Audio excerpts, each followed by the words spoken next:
But this issue really of how we make sure that we protect the natural, not only our vitamin D consumption, but also our vitamin A in our body that enriches the skin, and what is in products. So I think everyone's kind of just taken for granted that we were told we have to slap on the sunscreen, and we don't really pay too much attention to UVA or UVB. We just think they must know what they're doing, we're going to do it, and that's it. But that's not the picture anymore. And I think also with climate change, it's definitely not the picture. So UVA is what people have to focus on, but the technology is not in all products. Is that correct? I think that's perfectly true.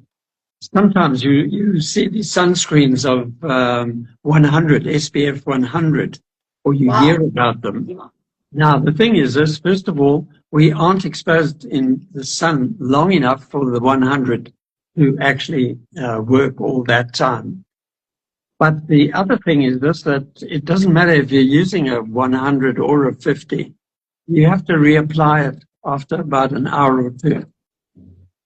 So the problem with very many heavy SPFs is that they sacrifice the space in the cream that could be used for UVA protection.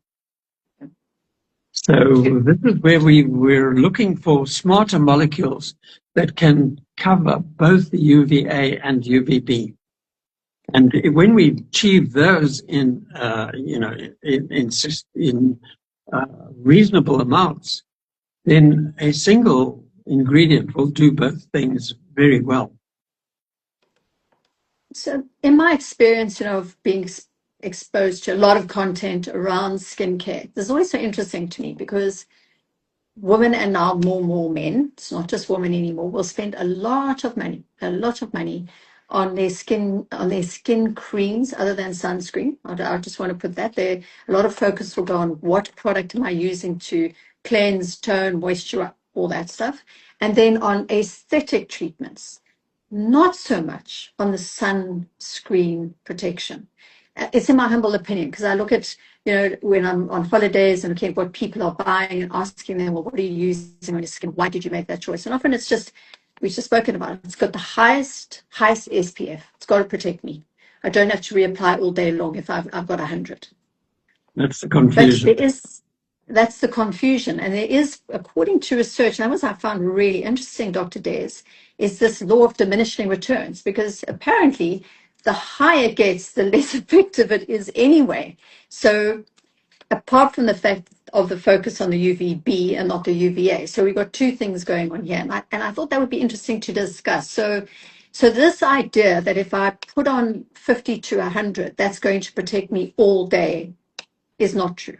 Not true. And I think because people haven't understood this, what they've been doing is probably putting on their sunscreen in the morning, going to the beach, spending 4 hours, say, on the beach, and not getting burned, and they think that they are safe, but they aren't. And that's why probably this is the explanation for why the incidence of skin cancer has increased while we've introduced sunscreens that should have protected us. If sunscreens were working, as we believe they do, then you would see the incidence of skin cancer should drop. But that's not the case. And that is a fascinating story, because you're right, we have been living now for a long time with sunscreen, but cancer rates, especially melanoma. And I guess there's always, when people want to have an excuse for something, they say, oh, well, people aren't reapplying, or people aren't testing their skin and catching it early enough. But countries like Australia, South Africa, and even America, where there is strong sun, the rates are off the charts. And yet you're right. We've had sunscreen products for, 3-4 decades now already. Yeah. I mean, I think the first sun care I remember was when I was quite little, actually, being slapped everywhere. Got to put it on, right? So we go back. So it's a great part is that technology and awareness, and obviously data improves, and that's something you've been in a pretty unique position because you've been able to track that over a long time. I mean, I know you look brilliant for your age, but the reality is you've had a lot of, if I may say it, skin in the game for a long time. Yeah.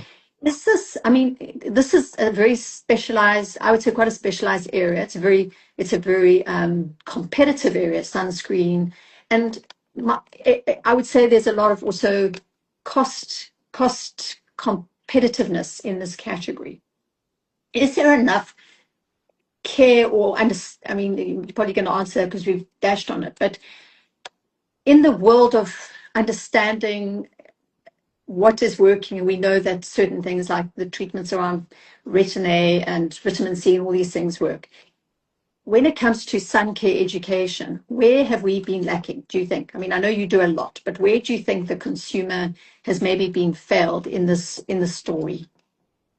I think that, first of all, from my point of view, when you look at the SPF, you're only getting a vague idea of what the sunscreen is doing. And then most of the people are going for the high SPFs instead of understanding that, you know, at SPF 15, this is the protective level. Now, some people say, look, nobody rubs on the sunscreen efficiently. They leave patches and so on.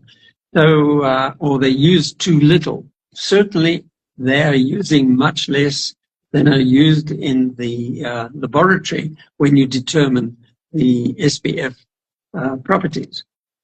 So most people are actually, even though they might have an SPF of 50 cream, they are actually putting on SPF 15 to 20 at the most in as many areas. I think that what we've got to learn to do is to apply very efficiently. And if you do that, you can't afford it. You can't afford to go to the beach too often because you'll be buying tons of sunscreen. Correct, yeah. So that's, you know, when I look at the SPF 15 that I recommend, we're looking at mainly at faces. And on a face, people will put on the right amount of sunscreen. Whereas